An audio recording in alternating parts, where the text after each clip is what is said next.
At Your End Step is brought to you by Comic Town and BCW Supplies.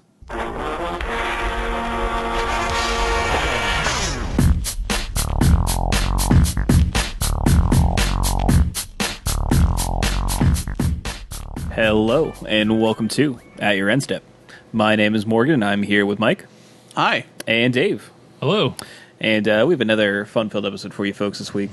Just making sure Dave's mic is on. He sounded a little low. I'll just turn him up a little bit. Try that again. Hello. There you go. Now you sound better. All right. We have another fun-filled episode for you folks this week on time. No holidays to waylay us. No holidays? No holidays. I like that. Good on you, Mike. But, you know, we do have a little bit of a shorter episode, just due to the sheer fact that, you know, over the weekend was pre-releases, so not necessarily a whole lot of tournament talk to be had.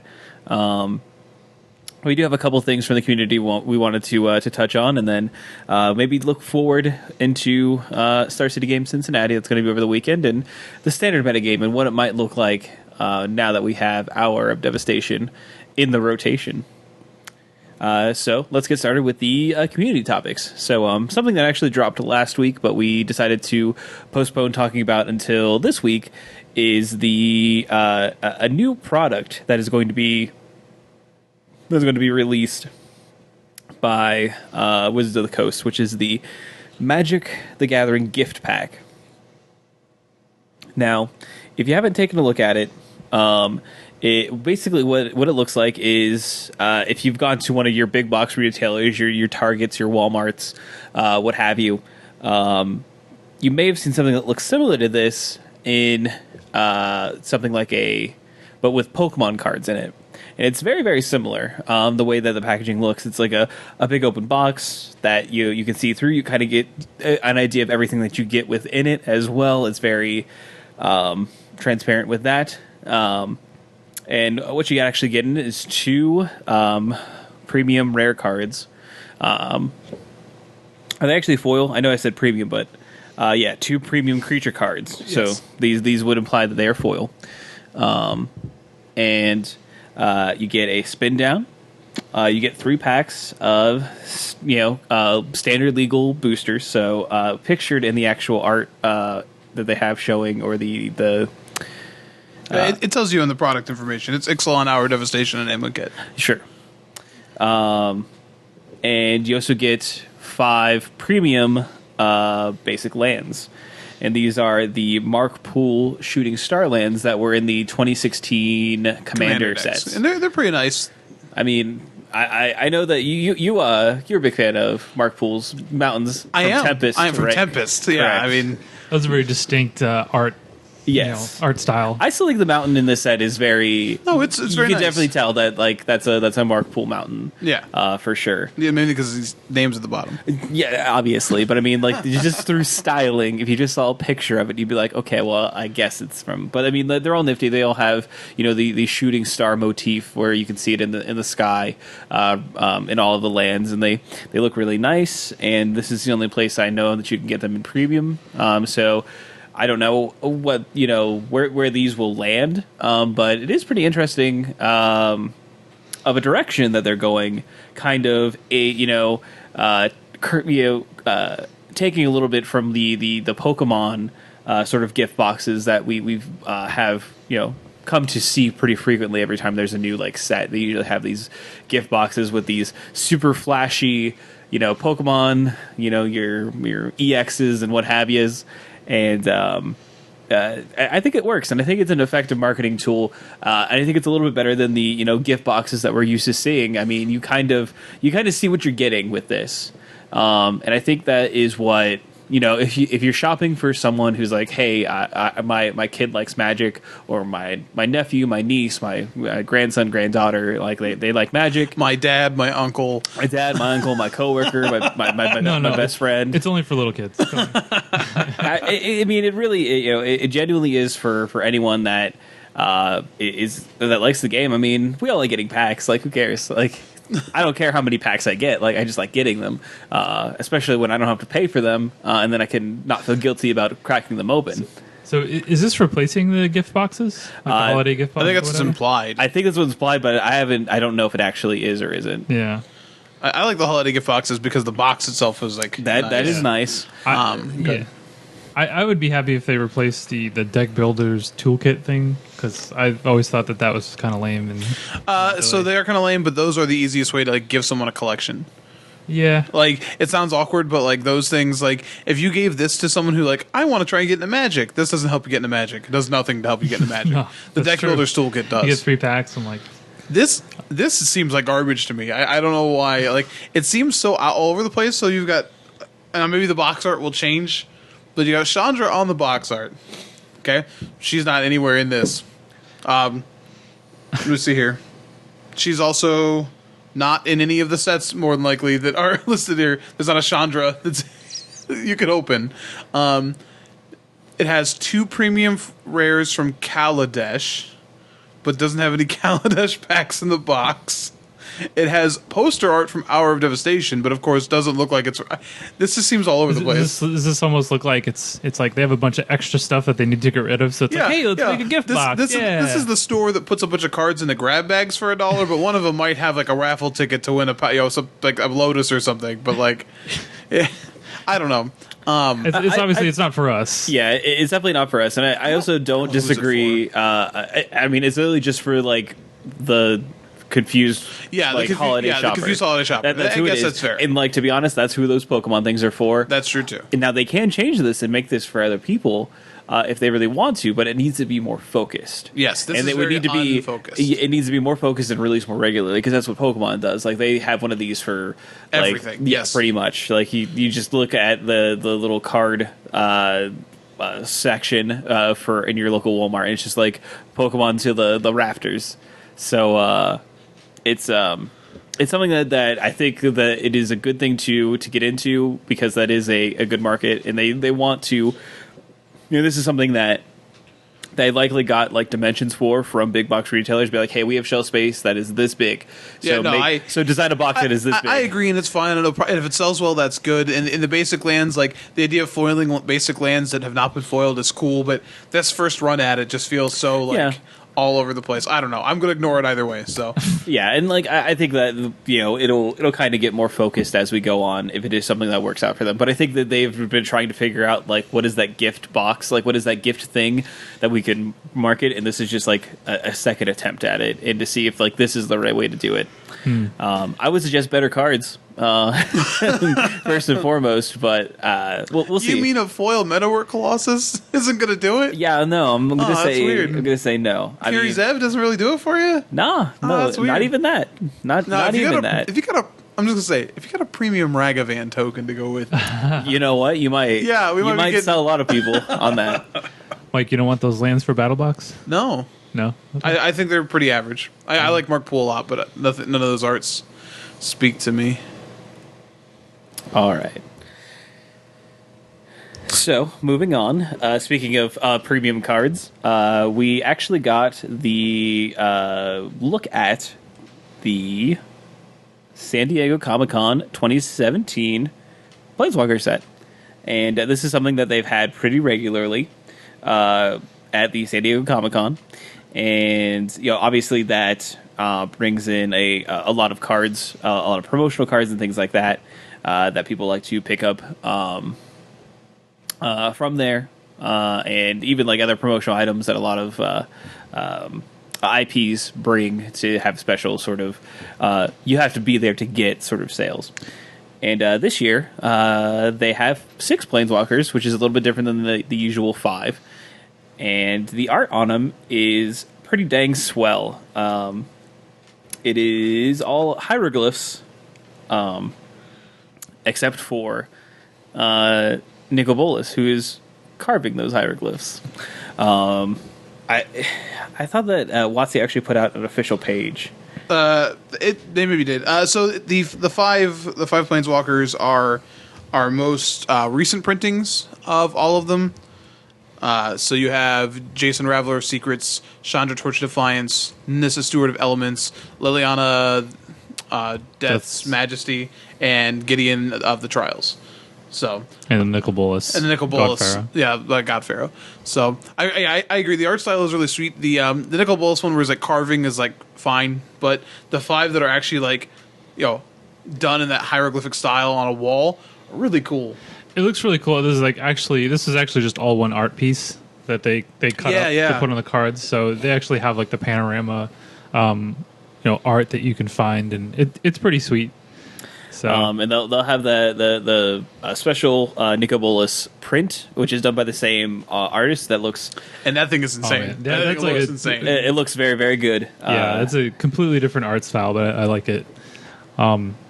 Yeah, we've seen in the past with the San Diego Comic Con promos. So we had the black planeswalkers, like they're always really difficult to read for me. But Yeah, you're the- talking about like the black blacked on out black. ones. Yeah, the black on black ones. They did that for a couple years. Now they have the zombie ones were last Yeah. year. Which the zombie were, I ones. thought, kind of dumb. I wasn't a fan of the art. I will give you that. Yeah, Or the conceit, in my opinion. I don't know. It's just zombies are overdone. So I could have very well just been like done with like these, but I kind of like this enough to give them a reprieve. I'm like, all right. Like I know they're gonna keep doing it because they sell out every year and they're a good seller. But Yeah. these I think earned their keep. I think. yeah. We talk about selling out too. I mean, these are more expensive than they have been. I think it's $180. Yeah. Typically they're around. Well, you 100 get or another 120. planeswalker and the You cool do. art too. You get a 6 card. So I wouldn't pay that amount for it. I mean, if you're already going to San Diego Comic Con, man, that's the thing. Now, Yeah. there will be a limited amount of them, assumedly on the Hasbro Toy Shop That happens after. every year, and after I've never Comic-Con. actually seen it. Yeah. Every time it's like, oh, they're in It's- stock. It's like, no, they're not. It's They're always not gone in there. a flash. It's Yeah. everyone is always just waiting for it to go up, and like even if you are like on that website, pressing F5, like you have to be you have to have like the best of the best internet connection to even have a chance. Yeah. We always say like, yeah, we wouldn't pay for that, but we all know someone who would. I Yeah. think we know somebody who would, Sure. who has. So yeah, I mean, I think they're a cool thing that they do, and like even if I do happen to like these ones, so I mean, I don't know, it's cool. It is kind of jarring, like when you play against somebody who actually has these in their decks, and you're like, wait, what? Yeah. What is that? I think it's cool that they have their like original set symbol on them too. I like Yeah. that touch a lot. It's too bad that you don't you get that the Jace, and the Jace kind of feels like the bad part of this set because it's like, oh, you're gonna be rotating soon. So It was a good Jace though. yeah, I mean he as far as Jaces go, he was definitely one I enjoyed casting, but yeah, he didn't really find a home all that often, No. unfortunately. It's true of Jace in general though. Now it got sad. All right. So if you are in the market for those, they'll be out there, and maybe you'll be lucky enough to get one at SDCC or on the Hasbro Toy Shop afterwards. But let's move on to our last bit of news. So this week, Hour of Devastation got released onto Magic Online starting Monday, I believe. So you can go in, you can do some drafts, some league events, and they are doing a little bit of changing around with the MTGO decklist publishing that they do. And at this point, at least previous to this point, I should say, actually, because this change has already gone into effect. Previously to this change, they would release 10 of the 5.0 league lists from any league-based format. And then for the other ones, they would... I don't know how they did the other ones, but it was up to 10 probably deck lists that would be showing up, and they'd be randomly selected. Starting this week and going forward, they're only publishing 5 per day. And not only that, the 5 must have at least 10 different cards of difference between them. And they were asked if what happens if that you don't have that, and it was definitely implied that then you'll have less than 5 lists. Correct.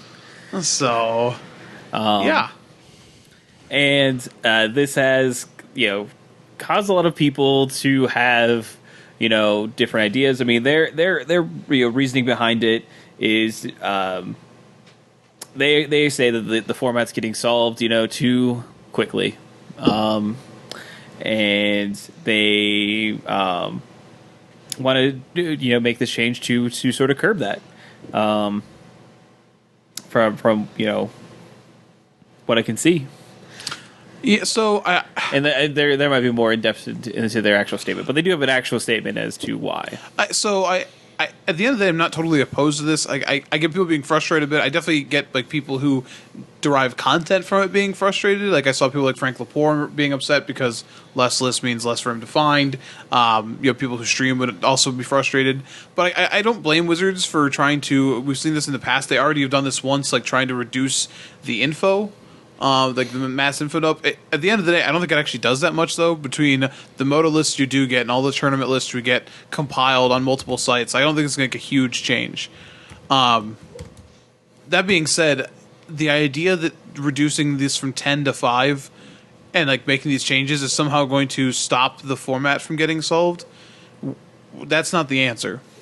Better design is the answer. Like that's like I don't know what else to say there. Like yes, the last 6 months it seems like formats have gotten solved. Well, when you print 2-card infinite combos and allow like things like Marvel to run around, yeah, formats feel kind of solved.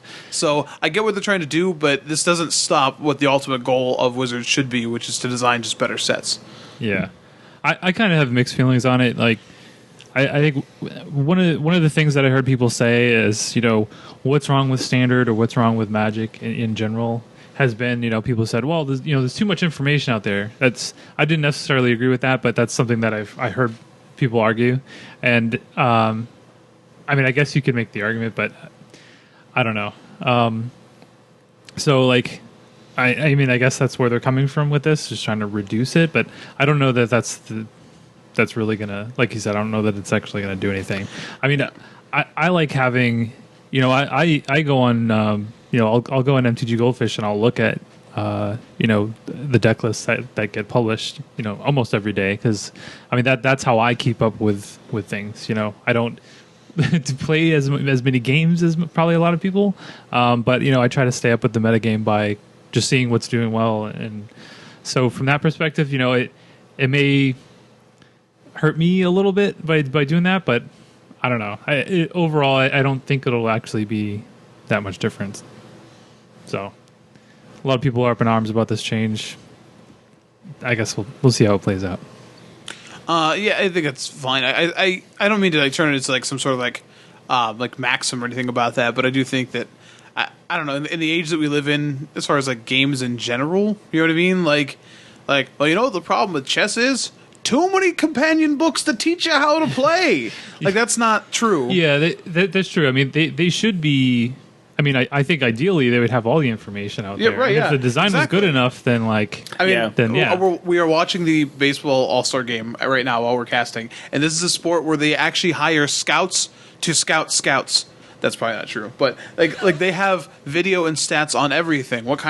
Which way you should pitch a hitter, what kind of things they like to swing at, this and that, and yet you still have people in here doing exceptionally well despite all of that information. And and even when you like compare it to their other esport games, other online competitors, like Hearthstone has like open APIs that allow you to get all the data. If I'm not mistaken, I believe that is true. But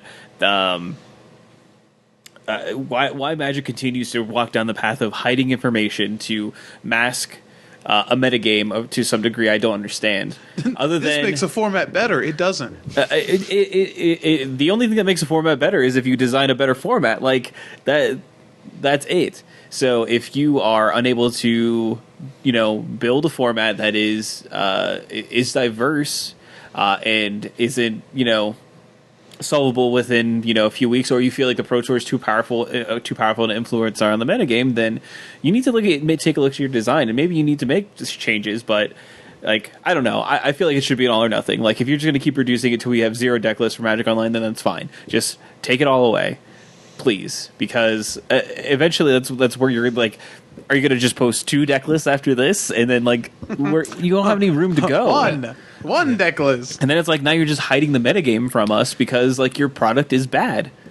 Yeah, I think it'd be real interesting to see. I guess the immediate impact of it, like I guess within the next month or so, including the Pro Tour, of like how how much influence or not the online metagame has, because we have seen recently where like the online metagame has really shaped the Pro Tours, the last couple of Pro Tours, really. Well, I mean, this specifically last set, now this set with that extra week of the set, it does. It definitely does. Exactly. Like the last Pro Tour, I mean, it was Marvel. It was basically all the decks that we thought we would see. There was really no surprise. Now maybe that's maybe they're trying to make the Pro Tours more exciting by making it less information. I think they're only going to publish like 4 Pro Tour lists as well. So Yeah, just only 4 of the top 8, and only if 4 of those top 8 deck lists have at least 10 or different. Yeah, 10 different you better cards. watch the coverage if you want the whole story. You only get the ones that they're going to do. They set up the gauntlet for. Well, I would online. talk about this deck more, but actually, it doesn't fall under parameters for releasing a deck list, so we have to stop. Like they're doing a deck tech during the Pro Tour, and there's like a bunch of blurred out cards. They're like, "Oh, what can you tell us about this card?" Yeah, what can you tell us about Bottom? But did they just censor that? Yeah, they did. That's weird. And like, I mean, obviously, this isn't going to punish people who are playing at the pro level that have teams that they test with. It's going to punish people that don't, don't have access to all that good, information, and don't have that team built, whether it be locally or nationally or globally. And rely on what the online metagame looks like to help predict what their tournament's going to look like. And now with the deck list that you're getting, in all honesty, like you can't really trust it. You don't know what kind of metagame that actually is or represents, because like you're literally getting like random decks that are still somewhat handpicked. So. Yeah, I don't know if you understand how variance works, but you're gonna see some cool lists. Oh man, I'm sorry, Jose Ramirez 2 for 2 in the All-Star game. Sorry, I realized I made that shout out loud, and I figured I should tell why. But we can't. We got to be careful of what we say on this podcast. We don't have the written consent of baseball, man. The written consent of Major League Baseball. But that's express written consent. Yeah, that's the thing that bugs me is like they are trying to hide their inability to design well by limiting data. And I mean, that's going to get found out anyway. So I don't know what you're hiding from WotC. I don't know what you're hiding from Wizards. Like, if you build bad sets and bad formats that are solved too easily, then that's on you. So you can try to hide it as much as you want, but it just, at the end of the day, continuing to hide this as a way to pretend a metagame is better, you're lying to yourselves and to your consumer base. So yeah, we'll see how it works. I think it's going to work out very well. So something cotton. That's pretty much everything that we had for our community segment. Before we jump into that, we of course want to give a shout out to one of our sponsors, Comic Town. They will be moving to their new location, which is, if you're local to the area or tend to drive to their tournaments, it's 94 Dilmont Drive in Columbus, Ohio, on Wednesday the 19th. It's very, very exciting. Their first big post-move tournament will be on Saturday, July 22nd, and it's going to be the Comic Town Championship Series Summer Championship. This will be a modern event featuring a 2K prize pool paid out to the top 16, and then invites to the Championship Series end of the year tournament will be awarded to the top 8. Excuse me. This will also be a 4x Planeswalker point tournament, so 4x multiplier applied to it. It'll be a $30 tournament to enter, and then registration will open at 11 a.m. and the player meeting will be at noon. So a nice, easy tournament to go to. Modern, has been a pretty awesome format through and through. So we hope to see you guys out there make the trip to their new location. I know we're all pretty excited about it. Yeah, absolutely. I'll certainly be in attendance for this tournament. I won't. Sorry, I'll be at a wedding. Okay. And I didn't put it on here, but Comic Town's also running a standard IQ on that Sunday. That Sunday? The July 23rd. So. All right. So, pre-release. We all went to pre-releases. I know I was pretty down on the set and said I wouldn't go, but I ended up going because Magic's a heck of a thing, right? And I played one match and left. That was my pre-release experience. I just had a bad pool. I think the limited format's probably fine, but my pool was poop soup. Cool. I also played in a pre-release. I don't really know why. Pre-releases. Not that pre-releases are bad or anything. It's just it's not really my deal. It's not really my thing. I guess like I'm too competitive, and it's hard for me to like turn it off. And I understand the pre-release is supposed to be fun and like you have a lot of newer players and things like that. But when you hear things like in the first round, when like somebody next to you says, "What mulligan rules do you play with?" It's like, I don't think this is really for me. But in any case, I went, had some fun. Went 3-2. My deck was okay overall. I had some pretty busted rares. I had Liliana's Mastery, Liliana Death Majesty, and the Scarab God, which I was splashing for. I was playing a black-white zombies deck, splashing the Scarab God. And yeah, that card is absurd. So I don't know if you guys got to see that in action limited, but yeah, it's pretty busted. Played one round, did not see that card. Yeah. All I saw on Twitter was that those 3 gods, because I had the Locust God in my pool. Yeah. Those 3 gods are not fun at all in sealed or limited. Yeah. Like, Yeah, they don't all. die. Yeah. well, they just don't die. They just all have like just major effects on the game too. So cool bomb. Yeah, yeah. Though I did get my Scarab God did get what's it? Hour of what's the black one? The Exiles. Oh, Hour of Glory. Glory. Yep. Yeah, Hour of Glory. I did not have another one in my hand, but That'd be a blowout. but yeah. Someone's going to do that in their draft, and they're going to feel real good. Yeah, so my deck was like a pretty aggressive, black white zombies deck, but the problem is I had like my only removal was 2 Doomfalls, which as removal isn't Not really that really great. good at all. No, the card itself was fine. Like the actual discard came in handy a bunch, but you don't really want that as your only removal. So I was not able to defeat. I ended up losing to Adorn Pouncer and Pride Sovereign and the green Star creature. Oh, Mariachi. Yeah, El Mariachi. Yeah, lost to that. The green Audric. Yeah, Majestic Mariachi. Yeah. Which was expected. So I kind of expected, once I got against the good pools with the bomb rares, I'd probably lose. So it was fun though. It was cool. And Mikey did 2-headed giant with your. I did wife. 2-headed giant. I also judged the Midnight. So I will say, Dave, to your point, yeah, pre-releases are interesting on that end. I definitely had like a moment where I was watching a match that went to time, and at the end of the match, one of the players was like, "So what do we do? Do we like roll now or not?" I'm like, "You got to stop talking," and like had to explain to him. He's like, because like he just hadn't played in tournaments, so I do explain to him like, "Hey, we can't do that," and make the little announcement. But like that's one of those things where like as a competitive player, like my whole body just kind of goes, no. I mean, and as a judge. Well, as a judge for sure, but like it's a pre-release, so as long as it's worded like that, like I'm not, like unless the person's like seriously, let's do this because they're not intentionally trying to. It would be really awkward to have to DQ someone from a pre-release. So, and I told him, I'm like, just if your language had been like more direct, probably would have had to. So, but yeah, but I played 2-headed giant with my wife. Because like regardless of the set, like we almost always do that pre-release because it's fun, and we opened some fun stuff. We opened a Nicol Bolas and a Locust God, and like a Glory Bringer, so that's pretty good.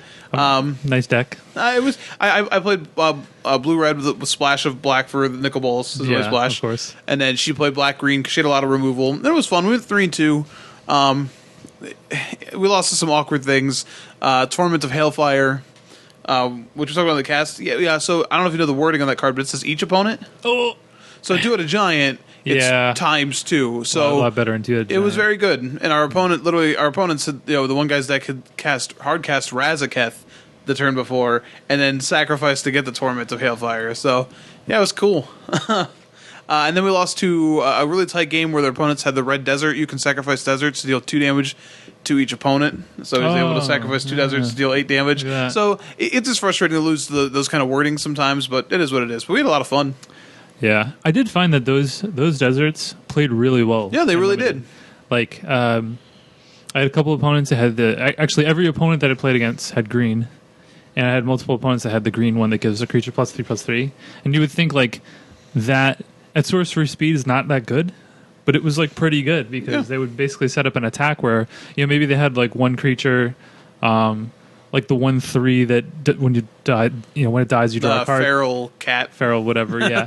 Feral. And it's like, okay, maybe. I'll pump this up, and now all my creatures are like either 3 power or more. Yeah. And it's like, okay, and it makes it so that you really don't have any good blocks. So that card impressed me. I don't think I played. I think I had one opponent had the white one, which, if you have a strategy that goes wide a little bit, can be pretty good too. So Yeah, that's fair. We had a lot of fun with it and enjoyed. I said some of the new cards were kind of cool, but overall it was just having fun with my wife. So I will say, Nicol Bolas also says when you tick up an exile cards, it says each opponent. So when we cast it, and we were like, my opponent's like, how many cards do you have? The one guy had 3, the other guy had 2. It's like, all right, well, you guys get to keep 1, so make it a good one. So that was awesome. The first game we cast it, definitely got to exile cards, tick it up to cast something off a deck, and we dealt the final 7 damage to them with it. So Bolas did all of it. It was great. So, but it was fun. Like I said, like I don't think just because like the set isn't like exciting doesn't mean that like the pre-release still isn't just kind of fun. So. no, in limited seemed like it was still pretty good. Yeah. I mean, I played a lot of good games.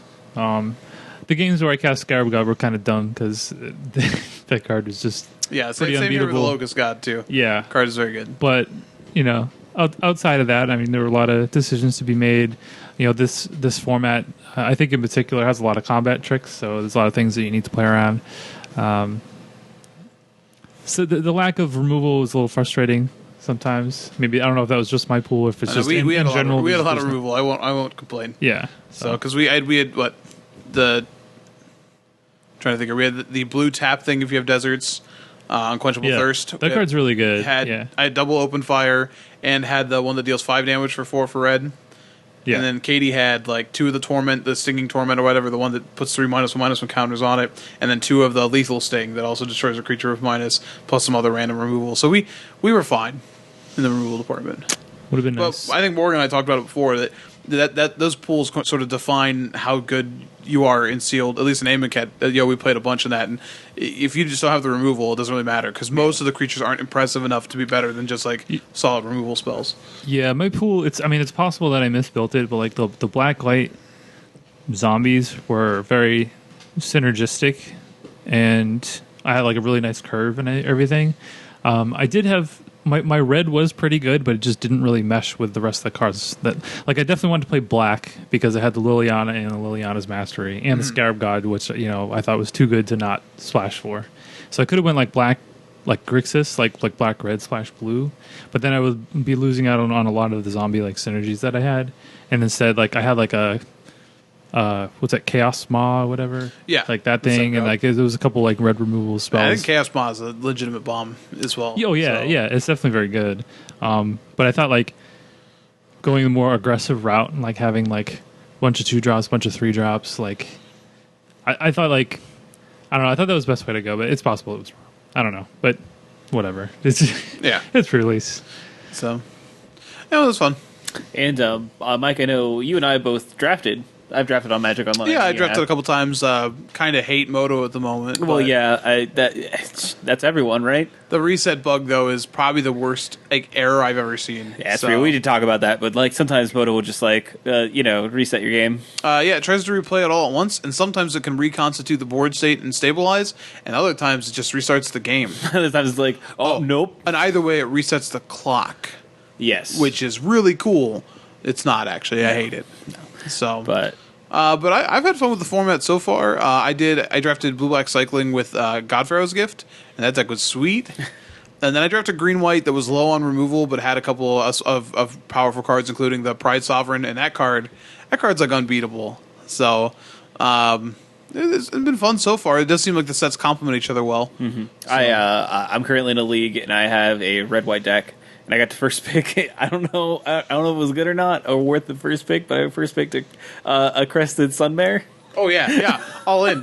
I definitely have like a renewed faith in my deck. Oh yeah, please. So I feel like you draft the Crested Sunmare, and then like you're hoping to like pick up that land, the desert, like that you gain a life off of. Yeah, that's good. Didn't see any of those. I am playing 2 of the camels that have lifelink that if they have deserts. I have a few deserts, so it's kind of all right. All right. I won my first match with it, so I'll take it. I also drafted red black, and that deck was very, very good. The red 2/3 with Menace is obviously very good, but Yeah. the other Minotaur, the one that I know is going to your cube, it's going to Battle Box too. The 2/1 with First Strike. Yeah, that card's That really card's good. obscene. Yeah, you can never block it. It just runs through everything. So Yeah. it does eat a -1/-1 counter pretty hard. Yeah, very, very Oh. much so. But- Or like a pain caster. Yeah. But otherwise, it's really good. I think like in traditional formats that don't have -1 counters on, it's just like Oh yeah. it's really sweet. good. Yep, I agree. So that's it for pre-release because I mean, not much really to talk about that. But we did want to take a look at the standard meta game and maybe what we expect to see at Star City Games Cincy, which none of us are going to because that makes sense. Yeah, it's kind of weird, but Oddly enough, yeah. we We had a lot of Yeah. tournaments last month. So this month maybe less. I was considering going on Sunday, but I probably won't because it's Game of Thrones night. And I don't Game wanna- of Thrones night. I don't want to Game miss of that. Thrones night. Yeah. So before we start, I guess we're going to print a small retraction. Oh yeah, we did want to make a note of this.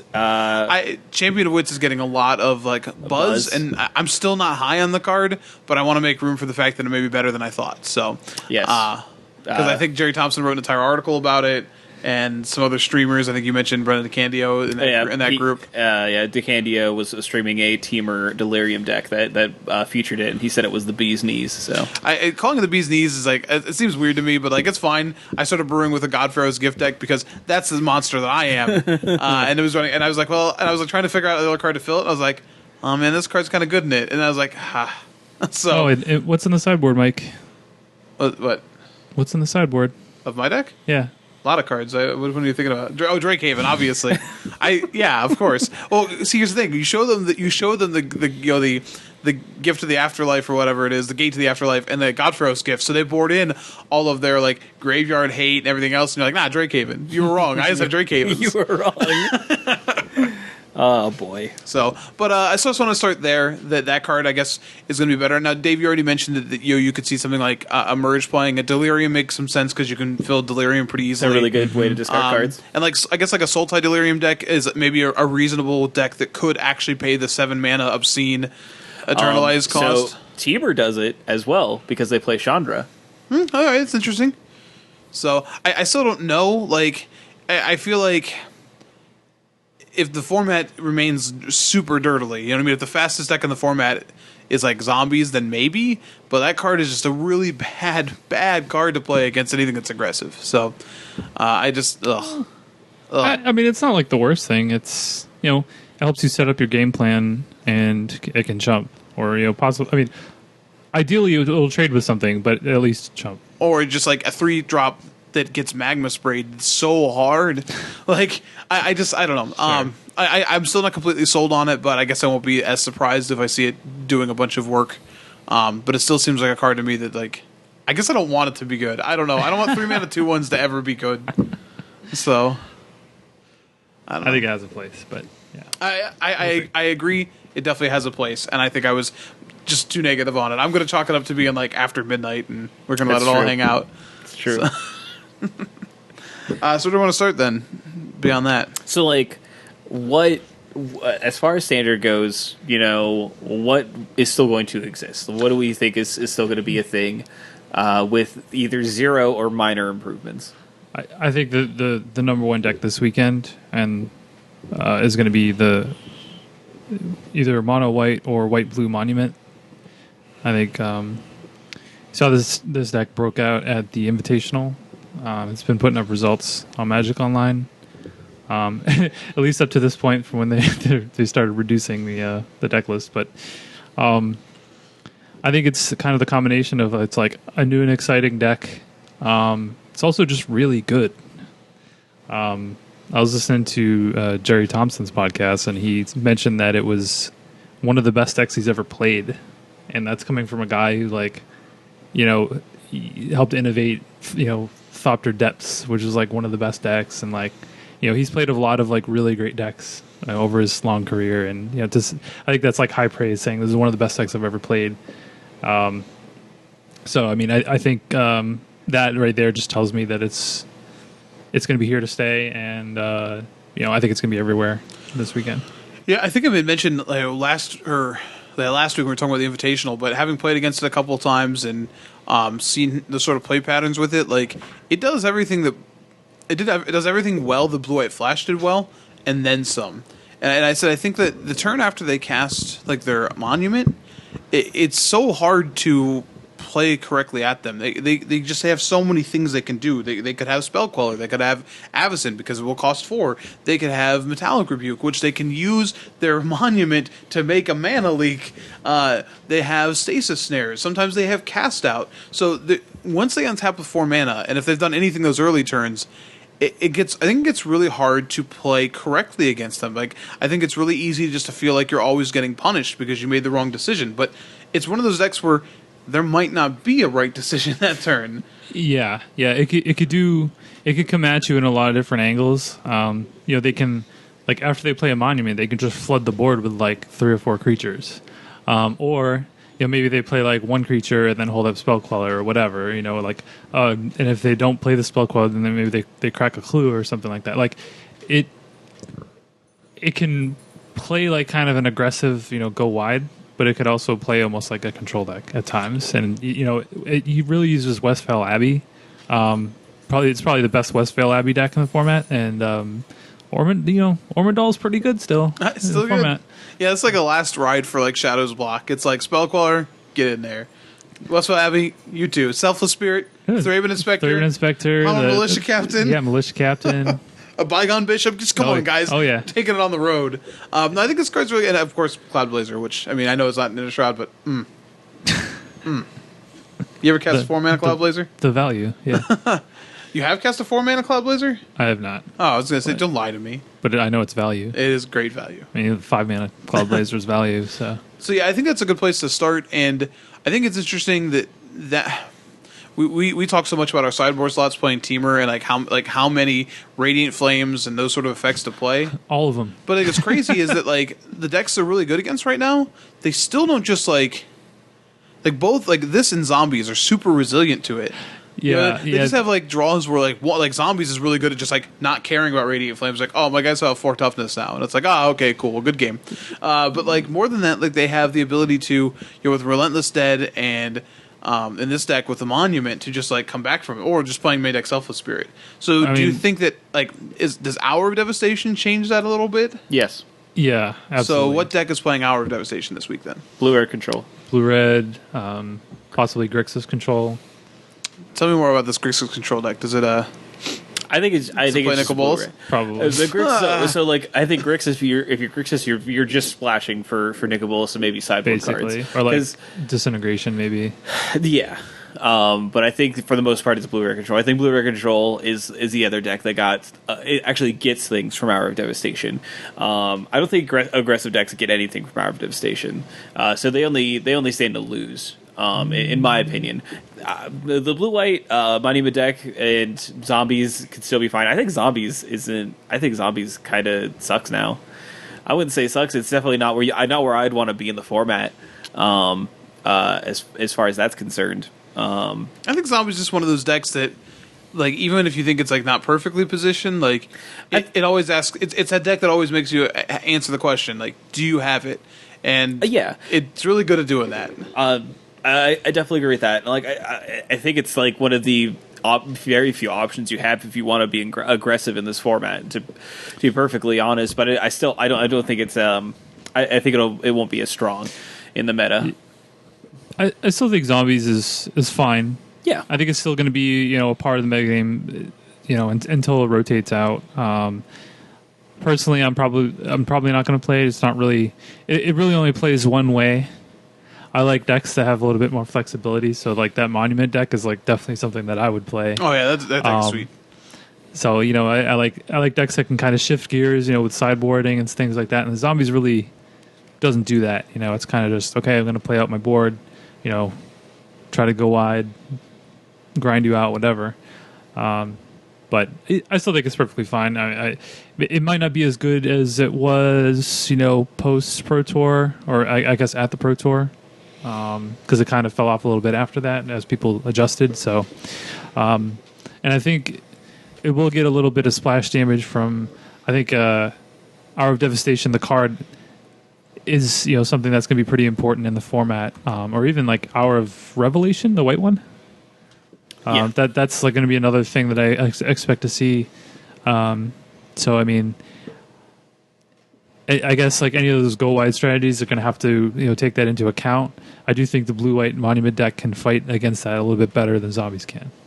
I agree. Yeah, I would not disagree with that sentiment. So I think we're all in agreement though. Then unfortunately, yeah, I don't think you're going to see a red aggro deck until like actual rotation. Probably forever. Probably never again. Easy. Never It'll be again. okay. Calm down. No, Watsy, I It'll be understand. okay. I understand. You're It sending a literally clear won, message. it won, Red's back two- now. Blue's all right now. We've made the transition. We've shifted. It's It won like 2 Pro Tours in a row, like Jeez. not even 2 years ago.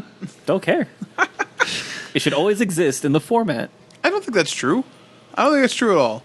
I think you should. There's an aggro deck you should be able to play, and you can play an aggro deck. You can play zombies. I mean, there's a lot of like traditional decks that are not playable right now, like Right. Mono Black Control. Mono Black Control is not a traditional deck. Yeah, but some It had- people always want. It had Theros block, and then Yeah. it spent a decade going, does it exist? Does it exist? Is it back? It's not. You're talking about It went from Torment, Torment, yeah. 10-year absence where every time a set came out, somebody asked Right. his Mono Black Control But- back, and then Theros. Well, people want that to always be good. Okay, fair enough. I don't think it's equivalent to red aggro. Okay, though. maybe not. But like, okay, sure.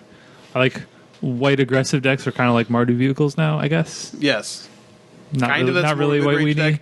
Yeah, I mean, that's more of a mid-range deck. So let me ask about some of the mid range decks then. So like vehicles, I still think like called a mid range deck, it still has the best opening in any deck in the format. Like It can have fast openings, but it's an aggro mid-range deck. sure, it certainly gets hurt by Hour of Devastation. Its best draws with, especially with Gideon's sort of Hour of Devastation does a good job cleaning that up. And then I want to talk about Teamer Energy a little bit because I think Teamer Energy is still going to be the number one deck as far as like decks played. If I had to guess, like like the highest representation, but I do wonder if I convince you to play the Elder Defiant version at the Invitational, but I don't know if I think that's actually the best version anymore. I think you actually go back to main deck negates if you want to compete because your deck rolls over to this new Hour of Devastation is. You don't beat it most of the time. Yeah, it's devastating. It kills everything relevant. So maybe you have to go back to negates in the main to make it work. But I do think that the energy shell isn't going away. No, I mean, it's still just a powerful core. You just retool it. Yeah, and I mean, and that deck in specific, like you can build it a lot of different ways based on what you expect. Now, I don't know if it's the best call for this particular weekend, just because we don't really know. I mean, we I don't think this is going to be anything too surprising that we see, but we still don't know exactly what we're like. You don't know exactly what the control decks are going to look like. Maybe there'll be a lot of people playing Hour of Devastation. Maybe there won't. Who knows? So I don't know how good the main deck negates would be week one, but maybe once the format's fleshed out a little bit more, maybe after the Pro Tour, maybe that becomes a thing. So Teamer, if I were playing it this week, I'd probably try to go a little bit more aggressively slanted with the Long Tusk Cubs. Okay. Maybe. But those that are the could be versions wrong, that but- were playing negates. Sure. So Yeah. But yeah, I mean, it's still a super solid deck. I mean, you have a lot of the cards, work well together as well as just individually are powerful. Like Rogue Refiner is just a great card. yeah, It's not exciting, but it's fine. Like, it's what you want. It's really good. Yeah. Another deck that was picking up steam at the Invitational is the Colossus deck.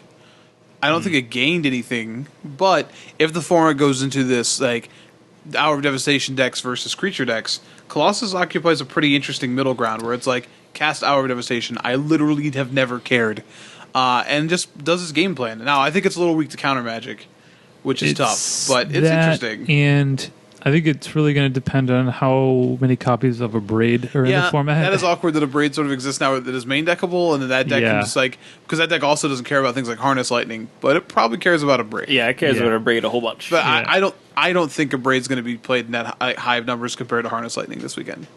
yeah, So, this particular weekend, or yeah. in general, until Harness. I mean, like it's awkward, but especially against vehicles, Harness Lightning, I still feel is better most of the time. Yeah, I think it really depends on once we see the format shape up. It's is 3 toughness the thing that you need to kill?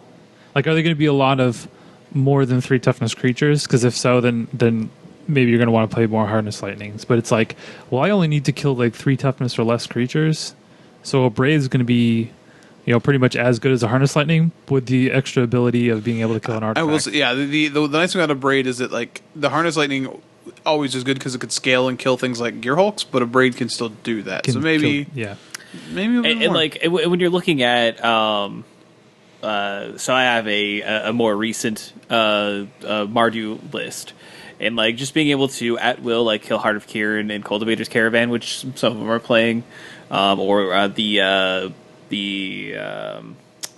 something like a Sky Sovereign, or even a what's the lifelink one?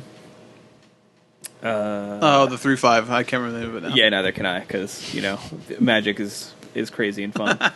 Aether Sphere Harvester. Yeah. So like all of those are vehicles that are played across a few different decks, and like just being able to at will kill those and not have to worry about them being a creature or anything like that, like whether they are active or not, and you still like the only thing in this list that a Braid doesn't actually kill is Glorybringer, which is a big deal, but I don't think a Braid is like your only removal spell anyway. No, probably not. I just think it'll be because I don't think like the energy shells are going to trade out for a Braids anytime soon. But I don't think like Blue Red is going to trade out for a Braids anytime soon. So, yeah, anything. I mean, like, so a Braid reminds me of like the Deliverance card, the Cycler. Dissenters. Yeah, Yeah, Dissenters. I remember the name of it this time. Where it's perfectly main deckable. Obviously, like. That would be one of the modes is not draw a card, which is a downside, but I still think it'll find its way to a surprising amount will find its way into more main decks than you think. Yeah, I mean, like you said, like even against Control, where like Harness Lightning really isn't great. I mean, we're overlooking the able fact to- that it kills a Catcher's Monument too. Clearly, That's fair. That's actually fair. Yeah, like, but yeah, like even against Control decks that are going to have Gear Hulks, like it has some utility there Yeah. where it's like not going to be completely dead. I mean, another deck that we'll probably talk about, green black energy / Constrictor, being able to kill like a Verdurous Gear Hulk or a Walking Ballista, force him to use it. At the Yeah, very like least. That's less exciting, but the Gear Hulk's fine. Yeah, maybe I'm just like selling it short. Like I feel like the format will be slow to adapt to playing a bunch of Braids, but It's the Shatter Dave always wanted. It is. It's everything. It's better Shatter. Yeah, it's even better. Yeah, it's even better than I imagined. But now going back to what we were originally talking about, I think like that card's existence definitely hurts the Colossus deck. sure. And I guess we'll have to see like how ubiquitous it is in the format. Maybe we'll see a lot of play week 1. Maybe it won't. I'm not really sure. But I think like how good Colossus does is going to depend on that. I agree with that for sure. It's not like the standout that Fatal Push was when it was printed. It's Sure. definitely something that we weren't gonna. It's not gonna be like a $5 uncommon or anything like that. But it's a good thing to have in the format. So since I already name dropped it, green black.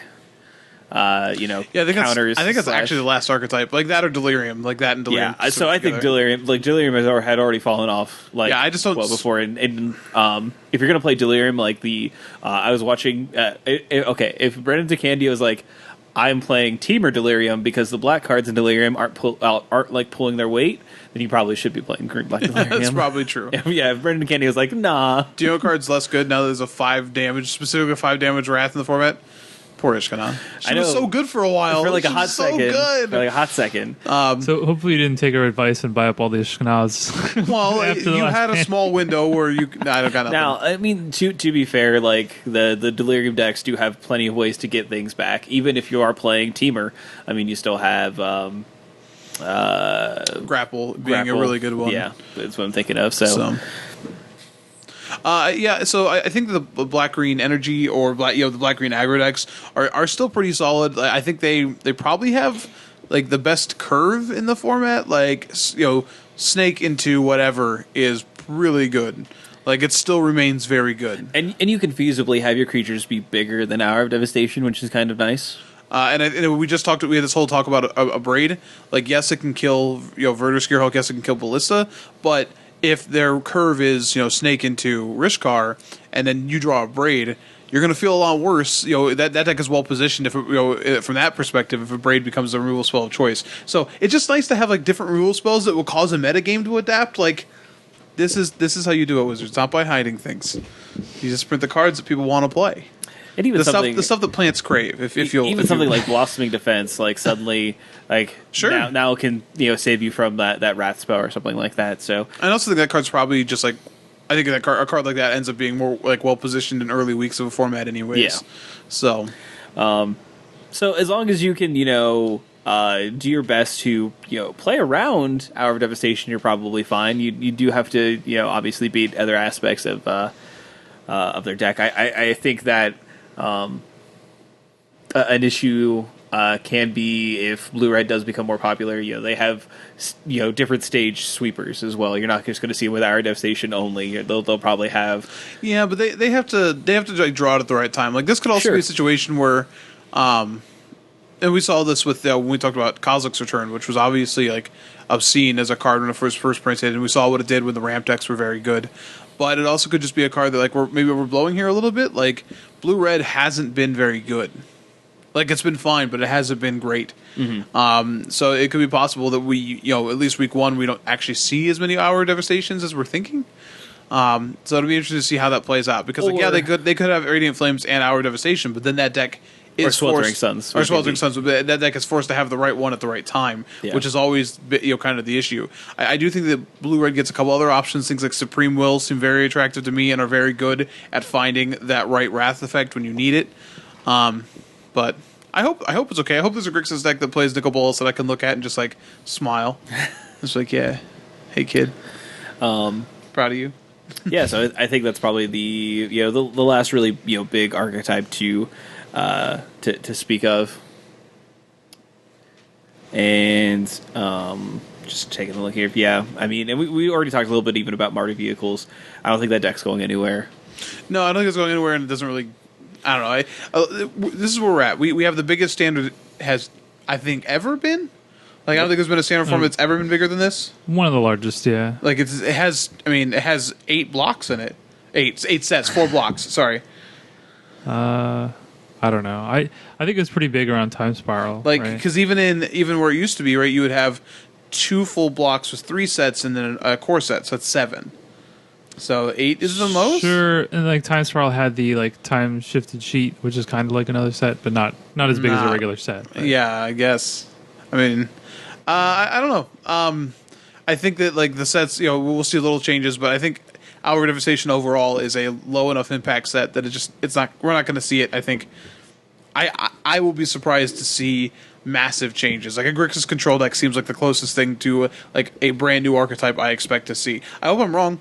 I hope that I can make this God Pharaoh's gift deck a thing and a force to be reckoned with. But I'm also playing a bunch of like blue commons, so probably not. So, is there any other deck you can think of, guys? I do wonder if there will be a ramp deck.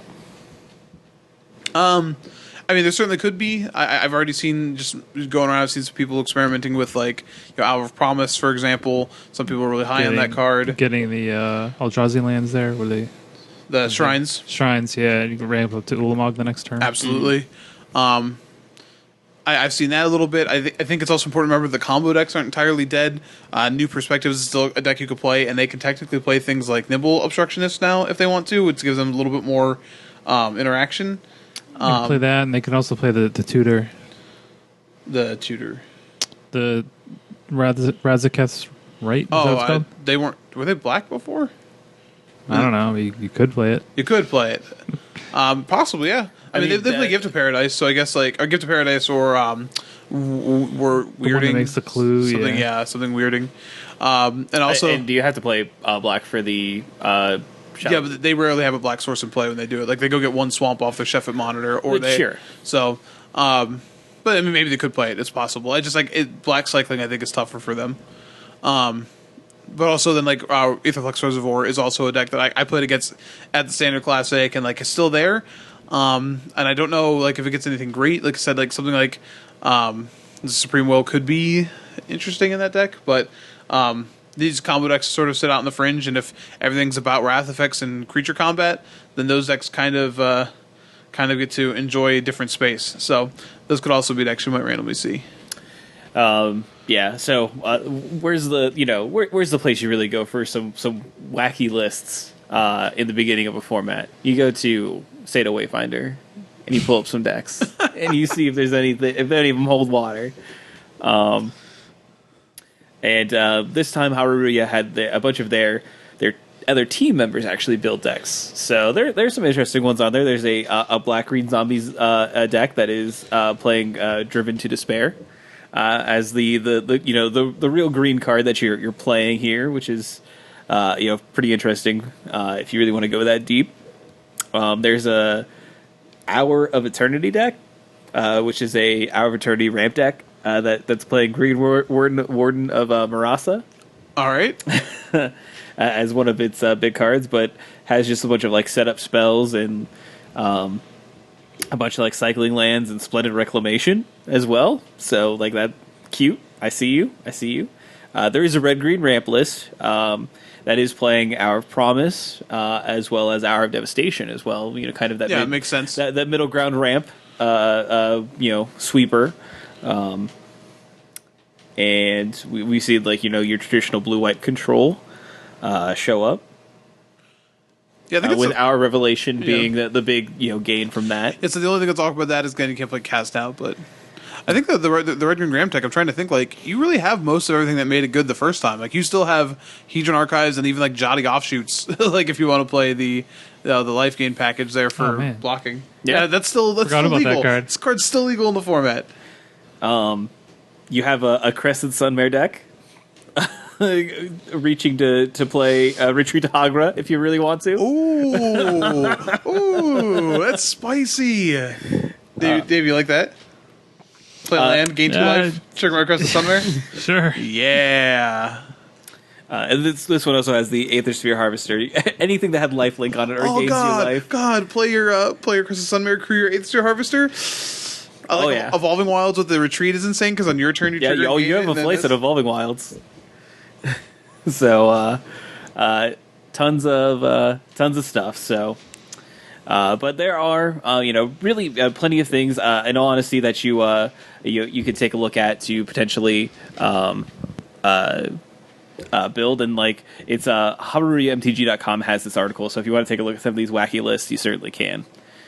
But there are a ton. So if you don't want to play something traditional and you want to play something a little different, you got options. There's a Turbo Nicobolus deck. Come on. That is like base green from the looks of it. Because that's the life we live Turbolus. in. Turbolus? Yeah, I'm going to go with Turbolus.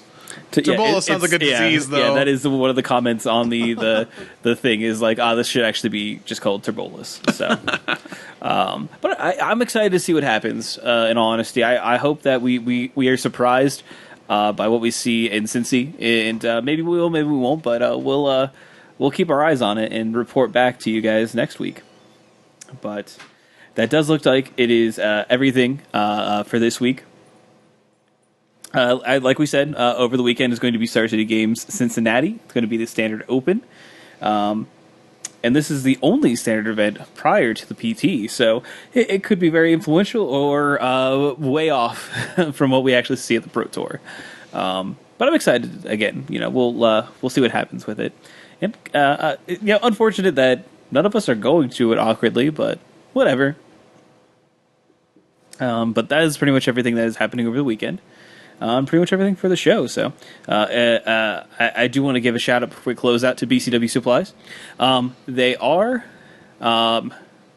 have given us obviously a lot of lovely products to give away, and we are running a giveaway right now via our Twitter. So if you go to our Twitter and look at our pinned tweet, you can enter into a giveaway to get one of their Deck Locker LTs, which are the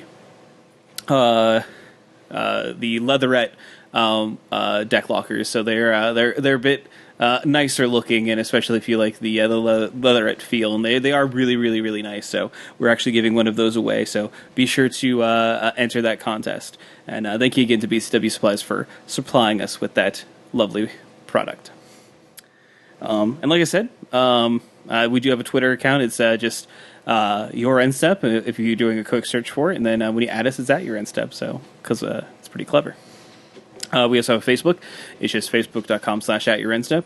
You can also find our sponsors on there via if you do a search for Comic Town Gaming Center or BCW Supplies. So give them a like on their pages as well to keep to keep abreast of what they are doing. If you want to reach out to us via email, it's just @yourendstep@gmail.com or via our Facebook page, which is facebook.com/@yourendstep. And if you're, downloading our show via iTunes, please feel free to leave us a review. It really helps our visibility. And you can also, if you got us through MTGcast, be sure to check out some of the other lovely shows that they have on there. But we will check you guys next week, and you have a great one. Bye.